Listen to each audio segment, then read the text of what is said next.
eventually going to disappear. You're talking about 200 million refugees coming out of this region alone.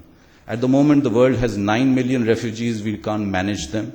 We are going to get just 200 million from this region. You're going to get another 300 million from the rest of the world. There are going to be 500 million climate refugees. And this will happen in the next 40, 50 years. This is a legacy we are leaving our children. I think it's incumbent on you people to at least give it a thought, if nothing else. Really, I don't have much more to say. Thank you very much.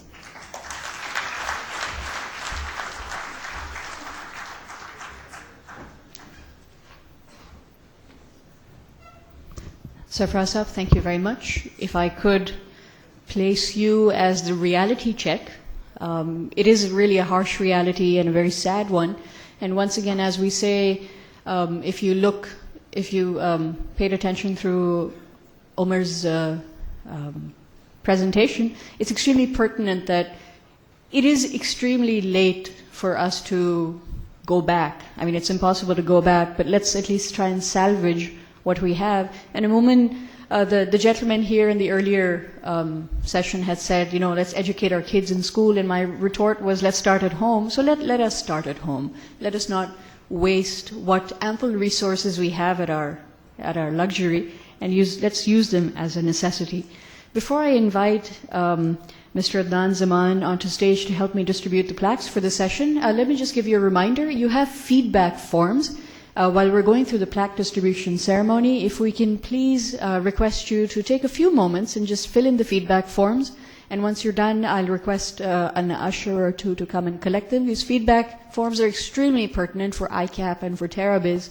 Next session of conferences that are put together, your feedback is what helps them make this happen. May I please request Mr. Adnan Zaman, who is the member Golden Jubilee Celebrations Committee in Karachi and a council member, to help me distribute the mementos. May I request Mr. Naseem Qureshi, who's a project director SA 8000 at the Ministry of Commerce, to please come and accept a memento of our gratitude, a token of our gratitude.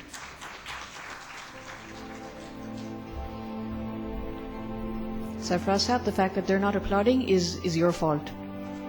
You've made them so grim and sad. Come on, let's give a big hand for Naseem Saab.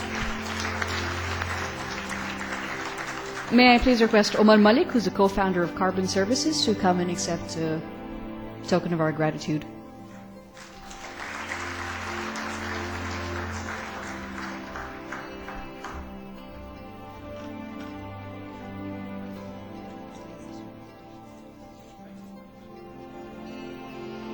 And last but not least, may I please request the session chairman, Mr. Sarfraz Rahman, who is the Chief Executive Officer at Engro Foods Limited, to come and accept a token of our gratitude.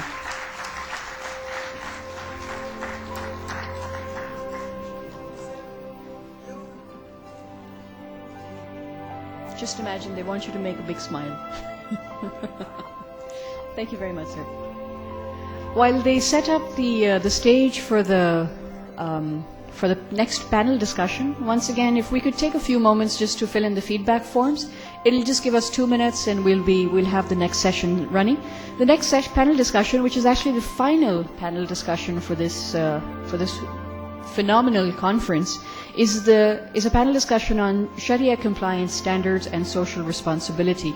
If I could request chairs to be put up and the mics, and if we could take the few 2 minutes that it's going to take us to fill in the feedback forms, and I'll just send somebody across and they will help collect those.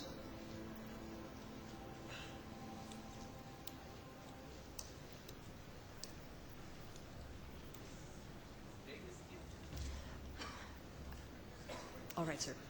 We'll have the tea break at the end. Because it's the final panel session, we'll just have a vote of thanks, and then we'll go ahead with the tea break. Extremely packed, but I have to say you have to be one of the bravest and most patient audiences, and that's one of the pleasures of coming back to the ICAP related conferences, because people not only come, they continue to ask questions and also continue that well, to keep the networking alive, and that's the most difficult part of a 2-day conference. But, well, hats off to the institution like that and to professionals such as yourselves. I think we're ready to go with the panel. May I please request my moderator, Mr. Najmul Hassan, who's a consultant at ICD, which is a subsidiary of Islamic Development Bank Group. He will be coming on stage as the moderator. Please give him a big round of applause. And the panelists include Dr. Zishan Ahmed, who's a Director Accounting and Finance Program at LUMS. And Mr. Ibrahim Sadat, who's a past president at the Institute of Chartered Accountants, Pakistan. Just a slight amendment. Mohammed Imran Saab, who's the head of consumer and retail banking at Bank Islami Pakistan, was supposed to join us, but I believe there's been some problem. He was on his way and unable to make it here. So, well, we hope everything works out with him. But Najmul Hassan Saab, over to you, sir. Bismillahir Rahmanir Rahim. Nahmadu wa nusalli ala Rasulin Kareem, amma ba'd. First of all, I'd like to welcome the panelist over here, Mr. Ibrahim Sadat. He needs no introduction. And also Dr. Zishan Ahmed. My name is Najmul Hassan. I'm going to be now the moderator of this. I was just told to be the moderator as part of the panel too, but I think Imran got indisposed somewhere, so I'll really try and make the best of this. Let me give you a little bit of a background, making a small opening remarks before I start and have more eminent people to speak on the subject. I have been associated with Islamic finance and Islamic banking for a fairly long period of time, since I think about 2000, when Mizan Bank was a small investment bank, and then subsequently acquired Society General and then grew from there and never looked back. For the last 3 years, I have been in Africa. In fact, I just returned back from Kenya after 3 years, again looking after an Islamic bank and starting Islamic banking over in Africa. So in a way, I've had 2 continents, 2 countries, 2 different places where Islamic banking has been introduced and has grown. And I've seen that there are certain common things which is one of the critical success factors of Islamic banks or Islamic financial institutions that have helped. Now in Pakistan we had 6 Islamic banks. Now there are 5. 2 of them emerged. And I think by the time we reach 2013, others will have to merge because of the minimum capital requirements that are there. I think one of the things that Islamic banks seem to have missed out during the way is the fact that while they are doing Sharia compliant financing or Sharia compliant banking, but they have a huge role to play as far as corporate social responsibility is concerned. I'd like to just share my experience in Kenya, in Africa, when we introduced Islamic banking in 2008. We were the first Islamic bank over there, and we never really looked back. And one of the things that we did differently as compared to what we were doing or what I was doing here in Mizan was that before we really went on and opened up a branch or moved into any area, we would hire a branch manager, have him look around and see what are the projects in which the bank can take part, including orphanages, including mosques, including schools, including various other social places where the bank can do its share. And we would, this was part of our marketing calendar. Like you had to go and paint a school or go to an orphanage and help people out.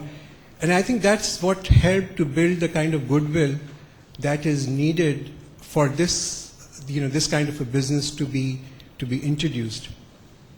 As a result, we saw that the bank grew rapidly. We started to make profit within a period of 18 months. And the second year, we were in a profit. And then since then, the bank hasn't looked back. When we compare this with what has happened over here, we find that today Islamic banking has a share of about 6.5% of the total banking business. which is relatively small, considering that this is a country which has